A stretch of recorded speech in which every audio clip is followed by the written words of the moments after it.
You know that incredibly specific sound? The slow, mechanical clanking of a roller coaster chain pulling you up a ridiculously steep incline. Oh, yeah, that click, click, click. Exactly. You're strapped in, your stomach is just doing flips, and suddenly you are just, suspended there at the very top, staring down at the track, waiting for the drop. And well, what do most people actually do in that split second right before gravity takes over?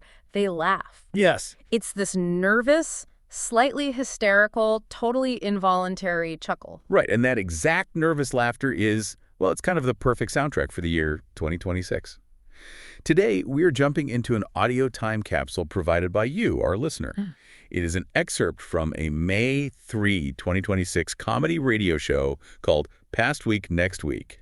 And on the surface, you just hear two guys and their friends bantering about the news. But if you listen closely, Which we did.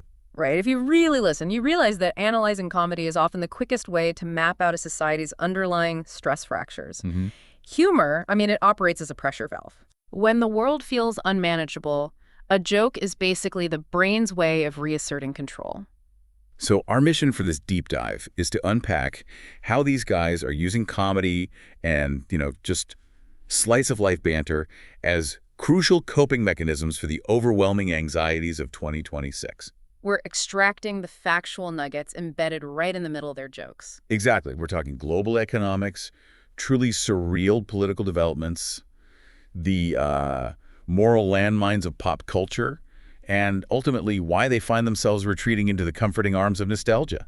Because to understand why they are laughing so hard, we really have to understand the sheer weight of what they are trying to laugh off. They are standing at the top of a very steep drop. Which brings us right back to that roller coaster. Yeah. The speakers in the source material explicitly compare the 2026 economy to that feeling of impending doom. Yeah, and looking at the macro-level stressors they discuss, it is a barrage of wild, conflicting signals. It really is. Let's break those numbers down for a second.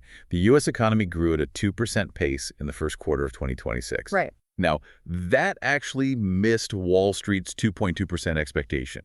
And while a 0.2% difference sounds, tiny, in a multi-trillion-dollar economy, that represents billions of dollars in missed productivity. Exactly. And at the same time, inflation is stubbornly rising, hitting 3.5%. Which is tough. But then, you look over at business spending on new equipment, and it's up more than 17% compared to the previous year. Yeah, that's a huge jump. And they mention a spike in something called domestic final sales, which rose 2.5%. So domestic final sales is actually a really critical metric. It's basically a measure of what consumers and businesses are actually buying right now. Stripping out unsold inventory just sitting in warehouses, right? Exactly. So a 2.5% rise means the actual appetite for goods is massive. And the source attributes this almost entirely to a massive build-out in artificial intelligence infrastructure. Okay, but wait. Look at those Wall Street numbers hitting record highs. If the stock market is booming because of this AI infrastructure, calling this impending doom feels, I don't know, a bit dramatic, doesn't it? Well, is this actual structural collapse or just this psychological exhaustion of an information overloaded society waiting for the other shoe to drop? it's the psychological toll of living in an artificial bubble. Consider the duality of this AI boom. Okay. Big tech companies are announcing unprecedented growth, right? They're buying up servers, building data centers, but simultaneously, this same embrace of AI is happening alongside mass tech layoffs. Oh, right. The source notes that the stock market remains high despite ground-level indicators pointing downward. So the top-line growth is driven by algorithms. Yes, and infrastructure. But the actual human beings in the workforce are facing stubborn inflation and losing their jobs. So the prosperity feels phantom. It doesn't translate to the average person's wallet. And the average wallet is definitely hurting. The source mentions a sudden spike in gas prices that cost consumers $19 billion, with oil prices hitting their highest levels since July 2022. And that energy squeeze is tied directly to severe geopolitical instability. Yeah, they track a massive shift in global energy dynamics. Specifically, they mention the United Arab Emirates announcing it is leaving the OPEC oil cartel. Which is huge because OPEC functions by controlling the supply of oil to keep prices stable or, high. Right. A major producer like the UAE stepping away implies they want to pump more oil on their own terms, which creates immense volatility in global markets. Furthermore, European gas prices spiked nearly 40% following a U.S. attack on Iran 2 months prior to this broadcast. Exactly. It's all connected. And to top off that geopolitical anxiety, You have Jerome Powell holding his final policy meeting after 8 years as the Federal Reserve Chair. That's a massive changing of the guard in monetary policy. Oh, and plus, there's a rather surreal moment they bring up where the King of England visited Congress and used the opportunity to subtly lecture the U.S. on the importance of checks and balances on executive power. Synthesize all of that, and the roller coaster analogy makes perfect sense. Those... The global stage is volatile. The domestic economy is a total paradox of booming tech and struggling humans. And the institutions that usually provide reassurance are in transition. So the humor you hear in the source is literally a defense mechanism against a world that feels completely untethered. Precisely. Now, when the global economy feels that untethered, you'd hope the people in charge domestically are steering the ship as a steady hand. You would hope. But these guys in 2026 are looking at their domestic politics and realizing the ship is essentially being run by a theater troupe. It really is. And it's worth noting here, for you, the listener, these guys are heavily skewering the political figures of the day. We're just reporting what they said. Whether you align with their politics or not, their sheer disbelief at the daily headlines is a perfect window into the psychological fatigue of 2026. Right, because the underlying theme of their political discussion isn't necessarily ideological outrage. It's a profound sense of absurdity. Yeah. The reality they are presented with feels so detached from logic that mockery becomes the only rational response. Take the events they highlight. Donald Trump is pushing to build a taxpayer-funded ballroom on the former East Wing of the White House. A ballroom? A ballroom, and the official justification, national security, following a staged assassination attempt. The speakers just outright laugh at the idea that a ballroom provides security. I mean, you have to. They note how the media treats this as a serious policy proposal to be debated, rather than calling it out as a transparent vanity project. And that is the normalization of the absurd. When the media machine processes a request for a taxpayer ballroom as standard national security discourse, the public loses its grip on what constitutes a real crisis. Oh, wow, yeah. And that absurdity extends deeply into the justice system in their view. Which brings us to the seashell incident. Oh, this one is wild. According to the source, former FBI Director James Comey was charged with threatening Donald Trump's life. The basis of this charge. Comey posted a picture of seashells on his social media. Seashells. It was interpreted as a threat because of the restaurant industry slang 86, which, means to get rid of an item or take it off the menu. Prosecuting a former federal official over a perceived culinary slang threat hidden in a beach photo is the purest definition of political theater. It's insane. It requires an astonishing amount of bureaucratic energy, legal maneuvering, and media oxygen. But more importantly, it functions as a spectacular distraction from tangible, systemic issues. Like the voting rights changes they discuss. Exactly. While everyone is arguing about a picture of clams, the source notes that the Supreme Court weakened Section 2 of the 1965 Voting Rights Act. Right. Now, for some context, Section 2 is the mechanism that prevents states from drawing election maps that dilute the voting strength of minority communities. It's foundational. Right. And as a direct result of this ruling, states like Louisiana are actively redrawing their congressional maps, while a similar move in Virginia was temporarily halted. So this is real structural change happening to the foundation of American democracy. But the public attention is being pulled toward ballrooms and seashells. And that contrast between structural disenfranchisement and performative outrage is exactly what drives the cultural exhaustion we hear in this audio. Which completely explains the mindset of the speaker who went to the rodeo. Yes. He shares this story about attending the American Royal Rodeo. He goes all out, buys the whole fake cowboy outfit, the boots, the hat, the massive belt buckle. He commits. Totally. But once he gets to his seat, he feels deeply uncomfortable. Before the rodeo even starts, there are these intense performative prayers about cowboys being the foundational source of American freedom, followed by blaring Lee Greenwood songs. Right. It feels completely manufactured and emotionally coercive to him. So when the actual events start, he rebels. He decides to actively cheer for the steers to escape the wrestlers. It is an incredibly vivid metaphor for their view of modern civic life. The rodeo audience is expected to stand, participate in the performative patriotism, and revere the spectacle without question. It sounds like modern politics has become a literal rodeo. It really has. You have this manufactured spectacle, you have clowns running around trying to distract you, and the audience is pressured to stand and applaud the performance while the real brutal consequences are happening down in the dirt. Yeah. Cheering for the steer is his way of refusing to participate in an illusion he didn't ask for. When the political landscape demands taxpayer ballrooms and prosecutes overseas shells, cheering for the steer is the only way to stay sane. It's a total rejection of the theater. Now, when you're dealing with the political landscape where leaders are fighting over seashells and redrawing maps under the radar, you naturally want to turn off the news and put on a movie. Of course. You want an exit ramp. Mm. But what these guys in 2026 are finding is that even the pop culture escape hatch is locked. Yeah, that was a tough realization. The source material reveals that entertainment has become a complex moral minefield. And the loss of pure escapism is a major, often overlooked source of modern anxiety. Historically, art was a safe harbor. Now, every piece of art seems to come with a moral asterisk, forcing the consumer to act as an ethical judge rather than just an audience member. Look at the pop culture updates they are parsing through. Bill Cosby was found liable in a California civil trial for a 1972 sexual assault, resulting in $59.25 million in damages. A staggering amount. The speakers have a very raw, uncomfortable conversation about what it means to watch The Cosby Show or Fat Albert today. They admit they still fundamentally love the shows, but they physically squirm in their seats watching them. Yeah, it's not just a legal update. It's a retroactive tainting of their own childhood memories. Exactly. It's cognitive dissonance in real time. They are wrestling with the emotional architecture they built around the art versus the factual reality of the artist's actions.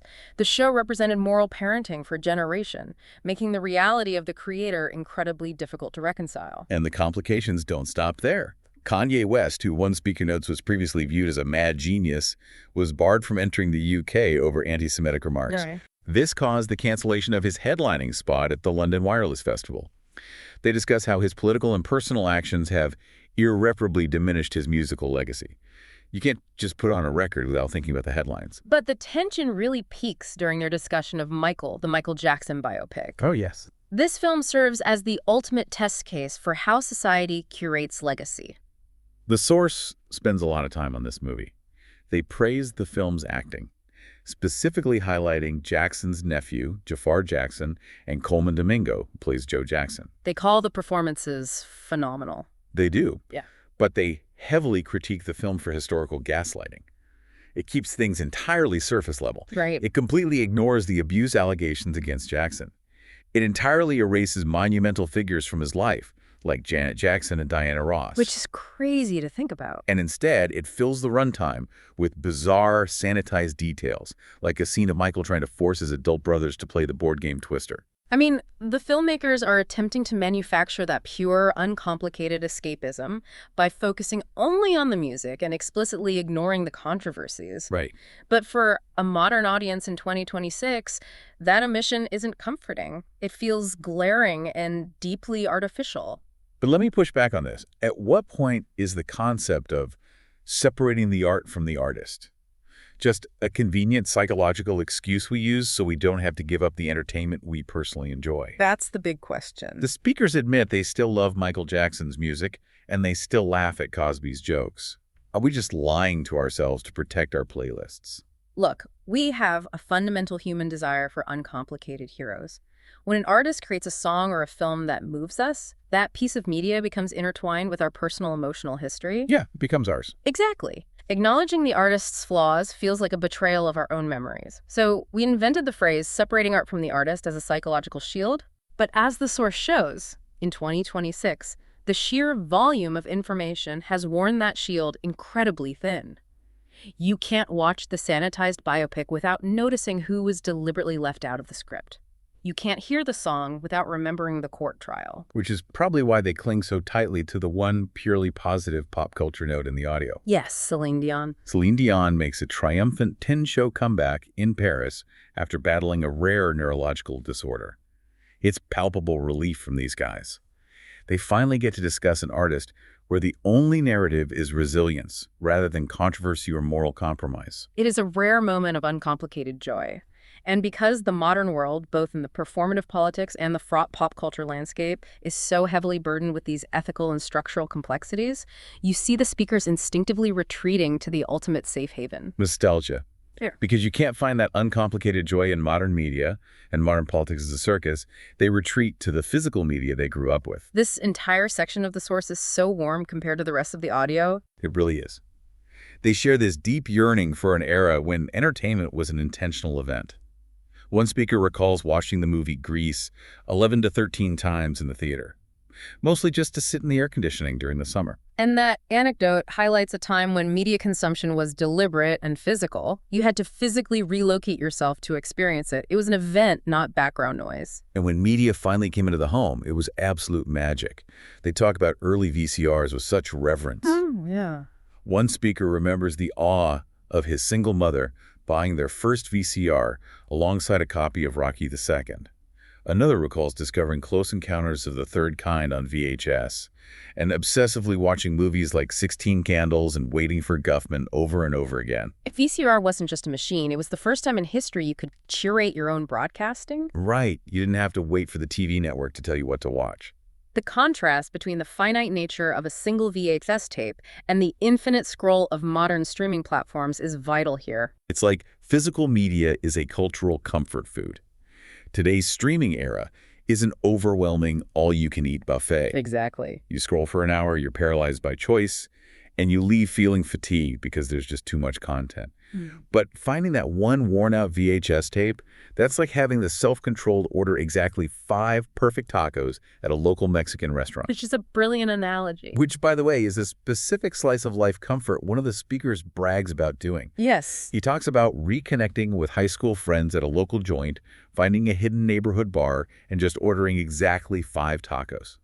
It's a finite, known, good experience. And the concept of the manageable experience is the key to this entire deep dive. Nostalgia isn't just a longing for 1980s movies. It is a profound longing for a time when the parameters of the world felt comprehensible. Yeah. Rewinding a VHS tape offered a literal tactile sense of control. You could stop it, rewind it, and predict exactly what was going to happen next. Which you can't do with the news. No.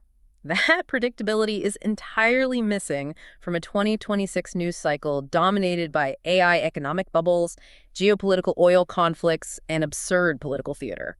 But the source also acknowledges the trap of nostalgia. You can't really go back. Unfortunately, no. One speaker mentions rewatching The Devil Wears Prada.